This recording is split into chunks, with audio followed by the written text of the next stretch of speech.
प्यारे भाई और बहनों, मेरा नमस्कार स्वीकार हो। धार्मिक प्रश्नों की श्रृंखला में 221वां प्रश्न से शुरू होगा, जो 2 से 30 तक चलेगा। इसको ध्यान से सुनें और चैनल को सब्सक्राइब कर लें। तो पहला जो प्रश्न है वो है, जीव को शक्ति प्रदान कौन करता है? यानी जो जीव है उसको शक्ति कौन प्रदान करता है? तो इसका उत्तर सुनिए। जीव को शक्ति परमात्मा सूक्ष्म से भी सूक्ष्म होकर प्राणियों के भीतर रमण करके उसको बल शक्ति प्रदान करता है, और इसी से वह सब जीव का प्रिय होता है। क्योंकि परमात्मा का निवास होता है और वो सूक्ष्म रूप से होता है, तो वो शक्ति प्रदान करता है, उसके सारे जीव चलता है और शक्तिमान होता है, और कमज़ोर भी उसी से होता है। इसका मतलब ये होता है। फिर एक 222वां प्रश्न है, परमात्मा की आत्मा कैसे होती है? यानी इसमें ये दिया है, परमात्मा और आत्मा कैसे होती है। परमात्मा की आत्मा कैसे होती है, मतलब इसका ये मतलब होता है। तो मतलब परमात्मा जो होता है उसकी आत्मा का क्या संबंध है, इसका मतलब ये होता है कैसे होती है। तो इसका उत्तर सुनिए। जैसे परमात्मा से कोई लिंग विशेष नहीं है, और वैसे ही जीवात्मा में विशेष चिन्ह नहीं है। वह शरीर के संबंध से स्त्री पुरुष और लड़का लड़की आदि होता है। यानी आप मान के चलिए कि जैसे बिजली की शक्ति है, अगर वो पंखा है तो वो पंखा को चला रहा है, तो वो क्या कहलाएगा कि भाई पंखा चल रहा है। और मान के चलो बिजली के ट्यूबवेल में अगर उसको बिजली में जोड़ दिया गया तारों को, तो वो पानी निकालेगा। अब क्या मतलब हुआ, शक्ति एक ही है, वही बिजली। तो ऐसे ही हमारे अंदर परमात्मा का संबंध है, उसमें लिंग भेद कोई नहीं है। वो अगर स्त्री के शरीर में चला गया तो वो स्त्री भासेगा, अगर पुरुष के शरीर में चला गया तो वो पुरुष भासेगा। मतलब ये होता है। तो अब 23वां प्रश्न है, ईश्वर मनुष्य को क्या सुख और दुख देता है? तो इसका उत्तर है, ईश्वर शक्ति से प्राणी अपने कर्मानुसार सुख और दुख पाता है। शुभ कर्म करने से सुख प्राप्त होता है और अशुभ कर्म करने से दुख पाता है। वेदानुसार कर्म करने पर सुख पाता है और वेद के विरुद्ध कर्म करने पर दुख पाता है। जो मनुष्य सत्य आचरण करता है तथा ईश्वर ध्यान एवं अष्टांग योग के अनुसार चलता है, वो सुख पाते हैं। मतलब ये शुभ कर्म जो वेद में बताए हैं वही होते हैं। तो 224वां प्रश्न है, परमेश्वर की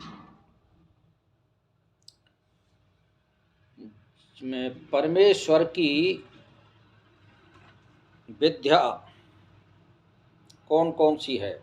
यानी परमेश्वर की विद्या कौन कौन सी है?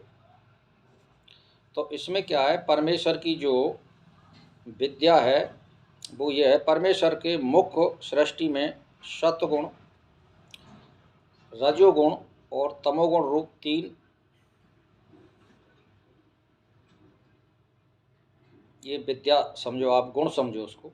तो इन तीनों की अधिष्ठात्री विशाल परमेश्वर शक्ति है, जिसका समझना मनुष्य को बड़ा कठिन है। तो 225वां प्रश्न है, ग्रस्त को कैसे पुरुषार्थ करना चाहिए? मनुष्य जैसे यानी माता वेद आदि शास्त्रों में प्रवीण होकर संतान से प्रीति करती हुई परमेश्वर की शक्ति या आज्ञा का पालन करने में तत्पर होता है, वही मनुष्य अपनी इंद्रियों पर विजय प्राप्त करता है और बुद्धि से उपकार लेकर संतान सहित पुरुषार्थ करता रहता है, वही सुख पाता है। इसका मतलब ये होता है।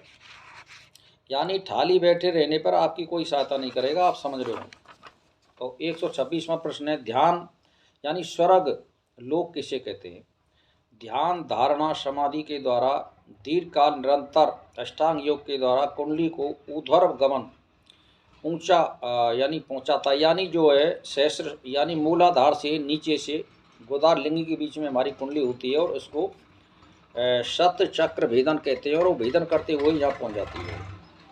तो इसका मतलब होता है ऊर्ध्व गमन। 7 चक्र में स्थापित करके मनुष्य स्वर्ग लोक का अनुभव होता है।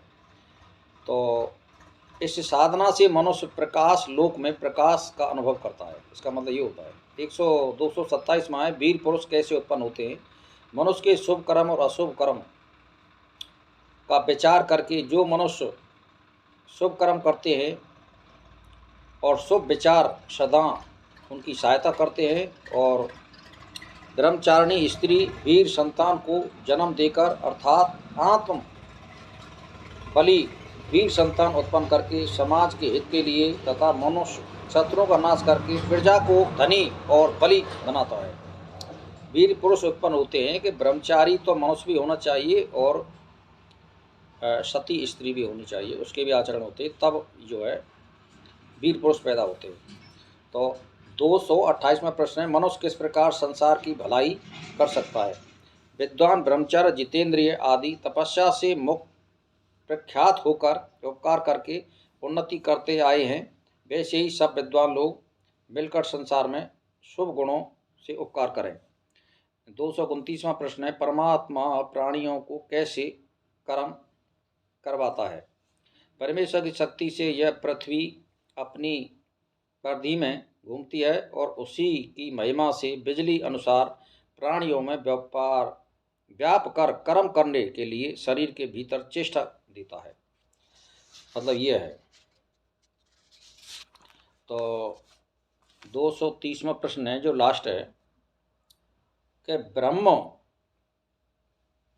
प्राणियों को किस आधार पर पुण्य पाप का दंड देता है? मन से अधिक वाला सर्वव्यापक ब्रह्म सब में वर्तमान रहकर जीवात्मा को उसके कर्मानुसार संसार के भीतर शरीर धारण करा के पुण्य पाप का फल देता है। इसका मतलब ये होता है। तो भाई और बहनों, आज का जो प्रश्नों का जो टॉपिक है वो समाप्त हुआ और यहीं मैं विराम देता हूँ और इसी के साथ मेरा नमस्कार स्वीकार।